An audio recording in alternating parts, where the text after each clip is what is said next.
Here's problem 2. We want to factor this. Now, it's the whole point to this section is factor by grouping.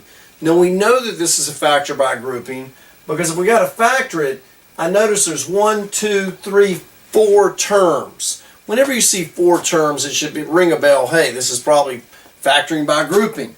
So to do that, what we're going to do is we're going to group these first two together, and we're going to group these second two together. Now I got to be careful here because there's a subtraction sign, and I can't just group here and group here because then the negative sign would need to be distributed through. So the easiest way to deal with this is just change this to a plus, put a negative on the 12x, and group it like that. You want to group this group plus this group. So there's a negative on that 12. A little hard to see, but it's there. Now, the key to factor by grouping, we take our first group and we say, hey, what do they have in common that can be factored out? In this case, I notice not a number, but he has an x and an x there. There's an x squared and an x. So an x can come out. So I'm going to pull an x out. That's simply going to leave behind a 3x plus, I pulled that x out, so I'm just left with a y here. Now plus. I look here, 12 and 4. Now they're both negative. I can pull a negative 4 out. X, Y, that's all I can pull out.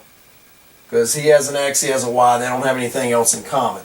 Now negative 4 times what gives me the 12? A 3. And then there's the X there.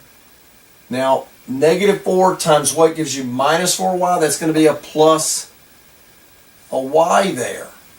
Because negative 4 times y gives you back the negative 4y. Now, you have this expression plus that.